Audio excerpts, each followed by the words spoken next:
Hello and welcome to RCGC Today. I'm your host, Diane Carbonetta. This year marks an important milestone in Rowan College at Gloucester County's history, its 50th anniversary. A lot has changed since the institution first opened as Gloucester County College back in 1967, but its commitment to student success remains steadfast. The college gathered recently for a campus-wide outdoor celebration and the dedication of 3 beautiful wind sculptures to celebrate its 50th anniversary. Here's a look at some highlights from that event.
Make Rowan Choice your first choice for an affordable residential college experience. You'll enjoy the privileges of a 4-year university at a fraction of the cost. Live on Rowan University's Glassboro campus while attending classes through Rowan College at Gloucester County. You'll pay the university's price for room and board while gaining full campus access, including facilities and student activities. All freshman students can enroll for 1 or 2 years with tuition and fees assessed at the community college rate.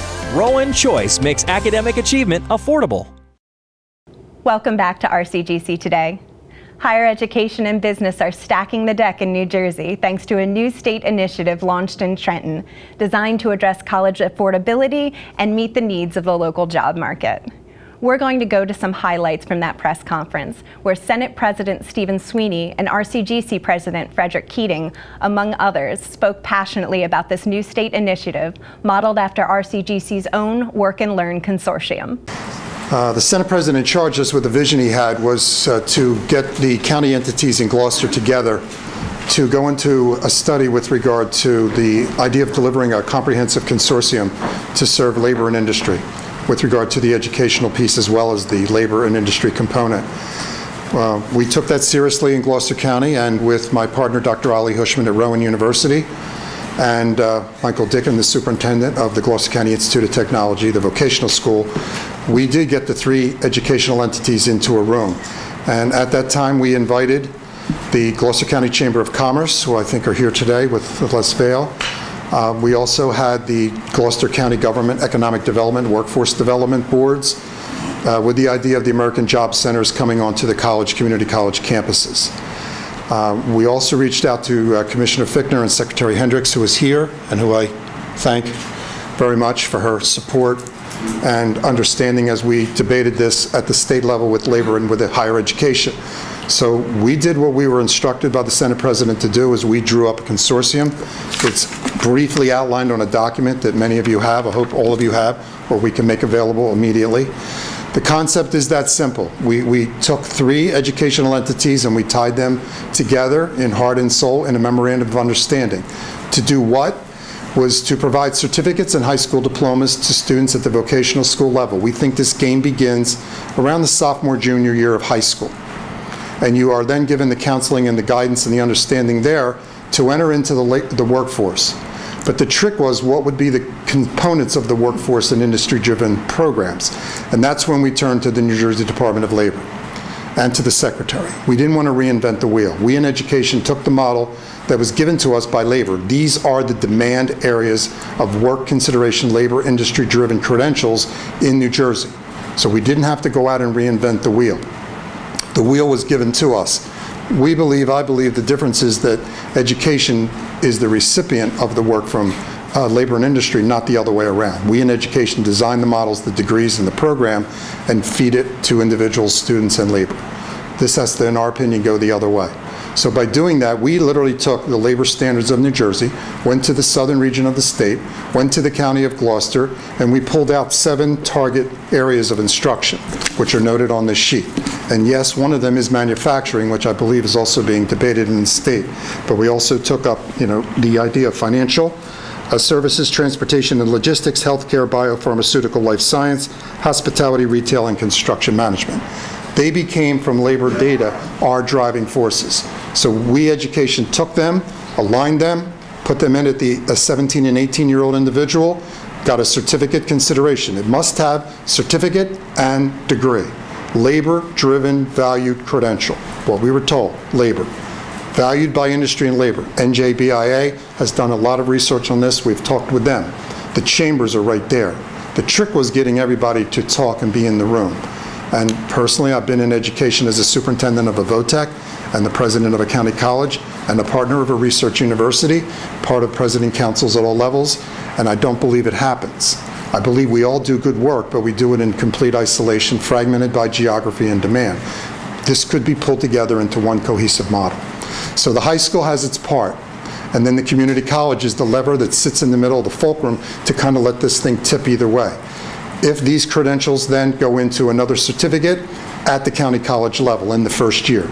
So it's stackable, which is the term that's used throughout. Stackable, industry-valued credentials. So we followed it. We also firmly believe, and we embedded in this model, what's known as a PLA, or a prior learning assessment. We want individuals that are working, that have experience, to get credit for that. Thomas Edison does it extremely well. But again, we wanted to put it in as a component of this model. So you come into a county college with a high school diploma in a trade area that leans toward this domain of study. You then get a design from industry and business as to what the comprehensive aspect of that study is. So what we ask of business in this relationship from day one is business and industry must, 1, tell us what it is you want. Number 2, tell us and advise us on the academic design of that program. You have to give us the understanding of the framework of curriculum. The educators will fall in and design delivery, but you have to design the model. So you give us what you want your employees to have and understand, and we will put together the curriculum in a joint venture of advisory. We ask business and industry to be a partner with money as well. Yes, they should put that money into the game. We minimally ask for the consideration of that an internship runs right through the heart of this entire program. From the time you're in high school, through community college, should you choose it, and on to the senior university or college. You will have an internship opportunity. Unless you're working in that industry and you don't need it, you waive it. If you don't, we help provide it. Industry must give it to us, number 1, quantitatively and qualitatively, and they must do it with a paid relationship. Because to the Senate President's vision, along with Senator Cunningham and Secretary Hendricks, we talked about college affordability on another day here. Well, here's where they come together and they meet. Because the college affordability is the paid internship. You take that money and you put it towards your tuition. So business and industry on advising and design of curriculum and study, and tell us the fields in which you want us to go to research the model. Secondly, participate. And third, we expect there is an expectation of staff development on both sides. College faculty needs to be integrated with people that work in the field. Not just tell us advisory, but you must participate with us. So we would have joint staff development, joint development of program for your employees and for our students, and our students should become part of your employees. So that this is a marriage of educational opportunity while you're going through this consortium of training. So at the county college, there's certificates available in the first year. The second year is the associate's degree. The transfer then goes to the 4-year senior partner. In our case, with Rowan University, tremendous partner, tremendously cooperative. They're bringing 3rd and 4th year to the county college campus. So we'll have it on our Workforce Development Center. So the idea then is the third year comes in is what is Rowan calls is a CUGS, or a Certificate of Undergraduate Study. In my mind, to put it out in layman's terms, it's the junior year. Another certificate, specific to the industry, valued credential by the industry. And then the fourth and final is the baccalaureate. Should you need it, should your employer want it, should your field dictate it, you can get to the bachelor's degree as the fourth and final step of this consortium. So we've taken you traditionally from 18 to graduation with a baccalaureate. If you're working and you want to come in, we have what we have, sideway entry. You can come in through a PLA or advanced credit, study on your own. We bring you in, we do the guidance and the pathway design of your major inside this domain. We plug you in somewhere on that ladder and you begin the process. So we've kind of mapped it to be pathway driven, prior learning assessment, internship required, and the idea of the affordability sits there because of the internship. And industry may want to get more aggressive. In our county, with the chamber, we gave chamber employees the opportunity to come back and go to school at a reduced rate, even above the relationship we already had with the high school option reduction. So there's all different ways you can tweak the financial path that follows the academic path. President Keating really said it all. So let me simply say this. Congratulations, highest commendations. This is so important to our state.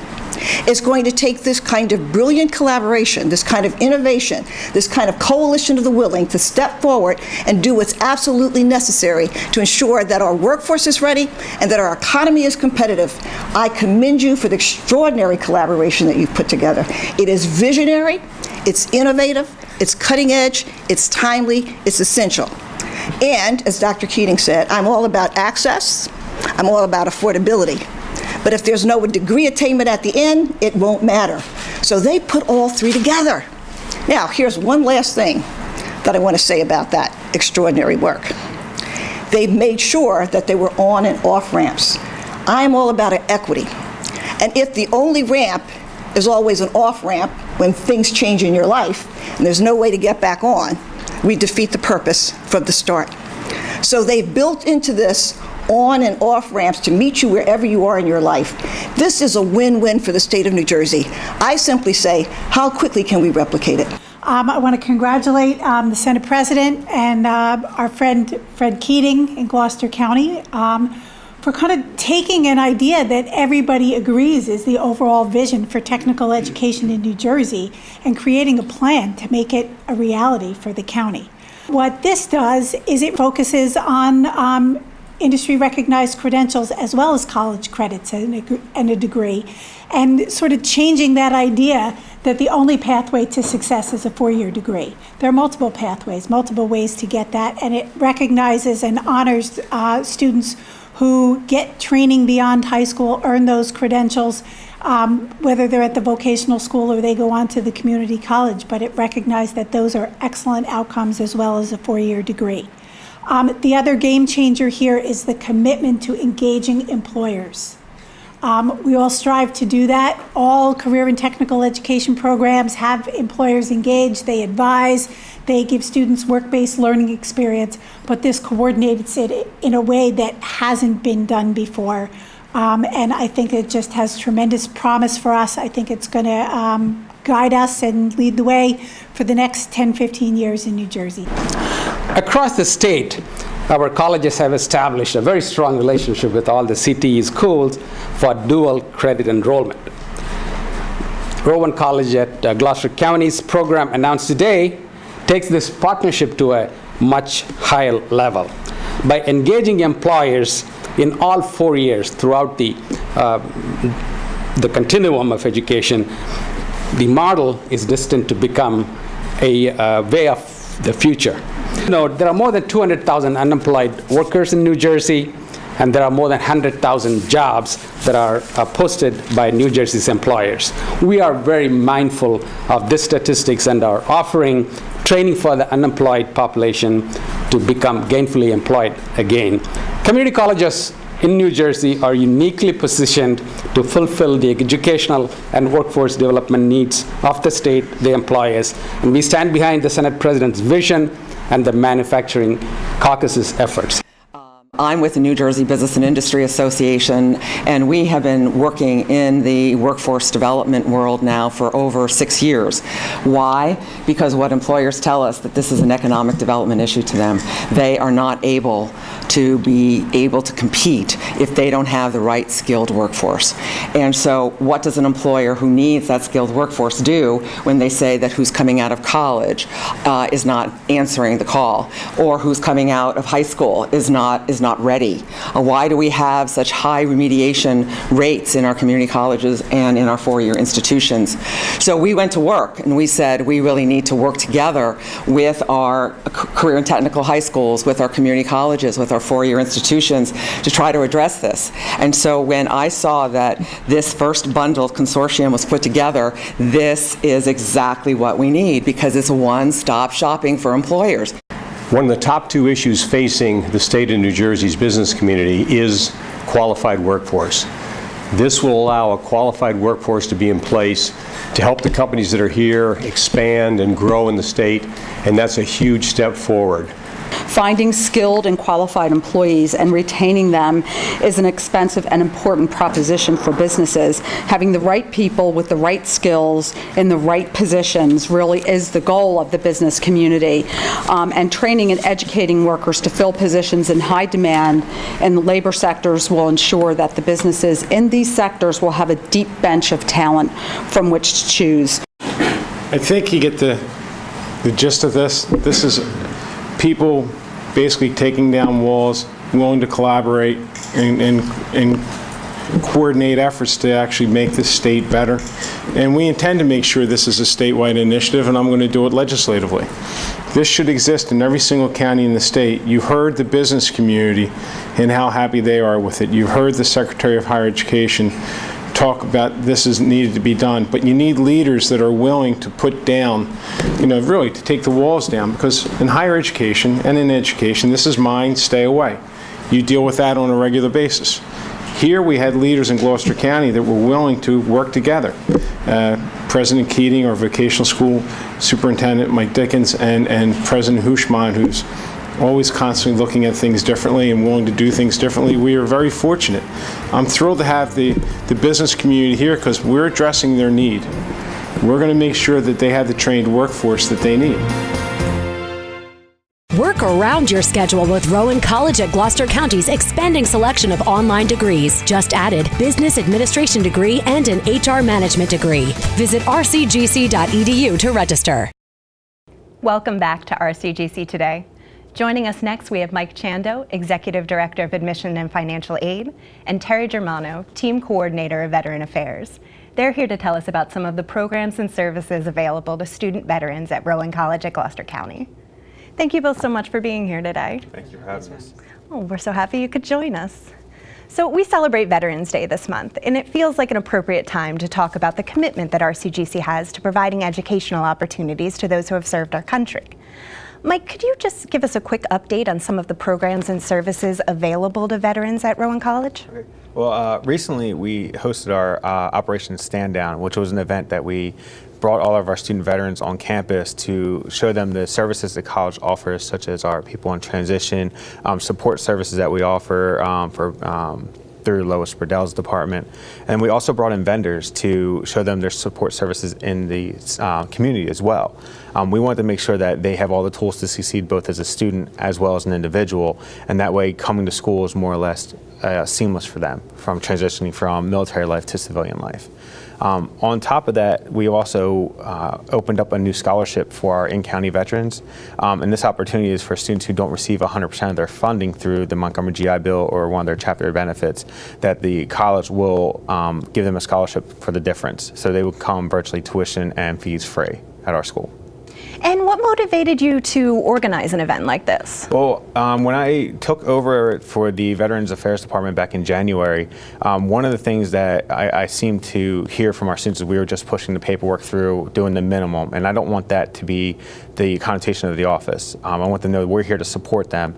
So developing this opportunity such as Stand Down to bring them on and show them that RCGC is not just them there for school for them. We want them to be successful, and we brought that services to them and tell them where to go find it. So we brought opportunities to them to make it so that it was just an event where they can come, okay, I can get help here, I can get help here, I can make a contact, and I think that the event more or less was for them to know that we're here to help.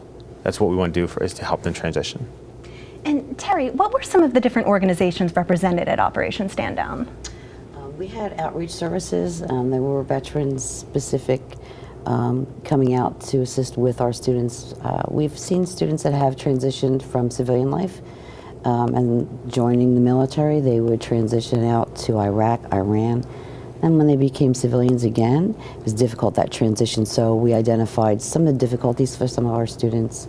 In addition to that transition, their learning abilities may have been adjusted without their realizing that. So that's going to be reflected in their grades and their pursuit of education. So we had special services, which would be Dennis Cook come out. We had Lois Burdell from campus as well for the Wellness Center, and outreach was that was Ed McAvoy. He's from Veteran Services out in Philadelphia. We also had the VA hospitals come out. We had People in Transition, which People in Transition is a very helpful program that's on campus as well. There was more than I can even remember. I was really pleased to have the support that came out to assist with our veteran student population. Now, Operation Stand Down is only one of the many opportunities that the college provides for veterans to kind of network and support one another. Are there any other opportunities that you'd like to share with us? I'd like to institute a new program for our veterans, and it's called Vet-to-Vet Tutoring. Some of our students need that assistance. Sometimes they just want to brush up for study skills, midterms, finals, exams, things like that. Some of them need assistance throughout the year to help them pursue and complete their coursework and to pursue their degree, So Vet-to-Vet Tutoring is a new program that we're going to have up and running, which would be really helpful. Also, we have a PT program, athletics. Some of our military people miss that morning PT. Some of them never want to hear that word again. But we want to make that available to our veteran students. Also, there is an opportunity for veteran work-study positions.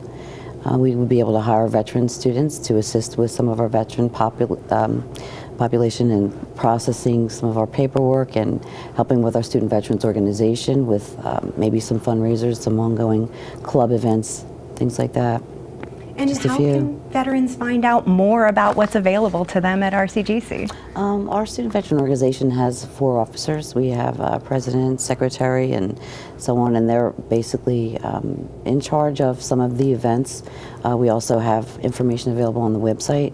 I think the SVO has their own little website with their little communication, and we have the luxury of having our publications that assist us with reaching out to our students and letting them know some of the events that are up and coming on the campus. We also have our Student Veteran Lounge, which it's only for our student veteran population. There's an opportunity for them to go in there and relax. They can do homework in there. We're blessed with a flat screen TV, so they can go in there and relax, watch a movie. We have a little mini fridge and a little coffee bar. So in between classes, they can go take a minute to do their studies, relax, or have their meetings there. They can gather there and share information about what's going on campus. Well, it sounds like there are a lot of support and resources available for veterans pursuing their education at Rowan College at Gloucester County. Thank you both so much for stopping by to fill us in. Thank you. Thank you for having us. We'll be back in a moment with more RCGC Today.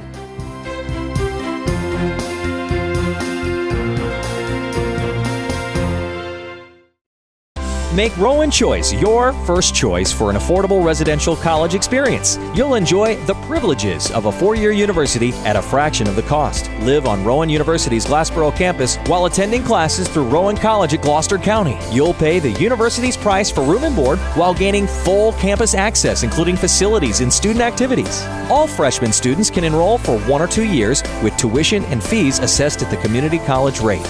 Rowan Choice makes academic achievement affordable. That's all for this episode of RCGC Today.